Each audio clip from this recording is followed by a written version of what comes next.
महाकुंभ का समापन आज वाराणसी में नागा साधुओं ने किए बाबा के दर्शन। अयोध्या में रामलला के दर पहुंचे भक्त।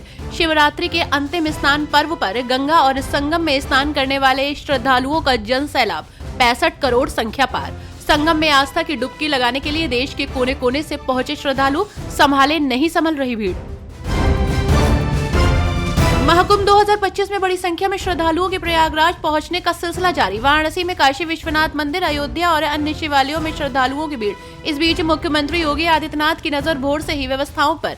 गोरखनाथ मंदिर में सीएम कार्यालय में लगे मॉनिटर्स पर सुबह से ही व्यवस्थाओं को ताक रहे हैं सीएम योगी आदित्यनाथ। यूपी के मेरठ में एनकाउंटर, लॉरेंस बिश्नोई गैंग का बदमाश जितेंद्र उर्फ जीतू मारा गया। एसटीएफ की नोएडा यूनिट और पुलिस ने इस एनकाउंटर को अंजाम दिया। जितेंद्र पर गाजियाबाद पुलिस ने कर रखा था 1 लाख रुपए का इनाम घोषित। पैरोल पर जेल से बाहर आने के बाद फरार हो गया था आरोपी। उसे अदालत से उम्र कैद की सजा हुई थी।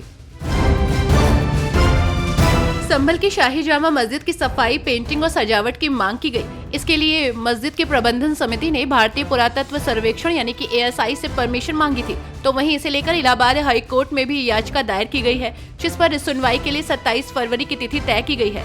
जामा मस्जिद की प्रबंधन समिति द्वारा दायर इस याचिका पर न्यायमूर्ति रोहित रंजन अग्रवाल ने ये आदेश पारित किया।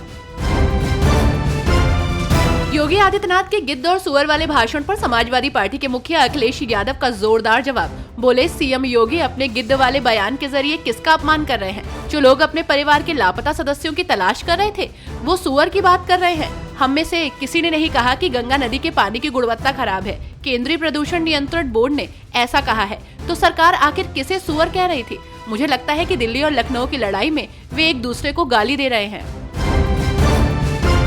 विधानसभा में मंगलवार को प्रश्नकाल के दौरान शिक्षा मित्रों के मुद्दे पर सत्ता पक्ष और विपक्ष के विधायकों के बीच नोकझोंक दिखी। एक बार आरोप प्रत्यारोप शुरू हुआ तो अगले ही पल ठहाके लगे। बेसिक शिक्षा राज्य मंत्री संदीप सिंह ने स्पष्ट किया कि फिलहाल शिक्षा मित्रों का मानदेय 2017 से पहले 3,500 था, जिसे भाजपा सरकार ने बढ़ाकर 10,000 कर दिया। लेकिन अभी मानदेय बढ़ाने का कोई प्रस्ताव नहीं है। उत्तर प्रदेश के बरेली में गैंगस्टर अतीक अहमद के खासम खास गुर्गों पर एक्शन हुआ है। माफिया अतीक अहमद के भाई अशरफ के साले अब्दुल समद उर्फ सद्दाम और उसके सहयोगी मोहम्मद रजा उर्फ लल्ला गद्दी की संपत्ति कुर्कुई। दोनों आरोपियों की 5 करोड़ 29 लाख रुपए की संपत्ति पर अब प्रशासन का कब्जा है।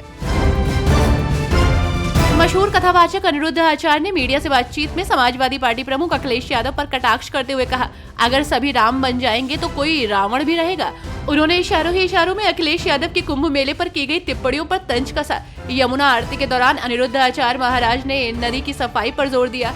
कहा, अब समय आ गया है, हम सभी मिलकर यमुना को साफ करें।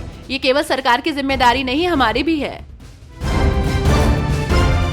संभल जामा मस्जिद सर्वे के दौरान मिले खग्गूसराय शिव मंदिर में बम भोले की जयकार सुनाई दी। करीब 46 सालों से बंद था ये मंदिर। 14 दिसंबर 2024 को इस शिव मंदिर को खोला गया। इसके बाद यहाँ पर पूजा प्रारंभ हुई। शिव मंदिर में 46 साल के बाद भक्त महाशिवरात्रि के मौके पर पहुंचे और भक्तों ने भगवान भोलेनाथ का जलाभिषेक किया। लखनऊ के काकोरी में रहमान खेड़ा के जंगलों में घूम रहे बाघ की दहशत। बाघ को पकड़ने के लिए वन विभाग की कोशिशें लगातार नाकाम। बाघ को पकड़ने में डीएफओ और नोडल अधिकारी सहित वेटनरी डॉक्टर्स की लापरवाही आई सामने। एक बार फिर बाघ संस्थान के बेल ब्लॉक में पिंजरे के अंदर बंधे पड़वे के पास आया, लेकिन बिना शिकार किए ही आसपास टहलकर निकल गया। कैमरे में कैद हुआ है बाघ।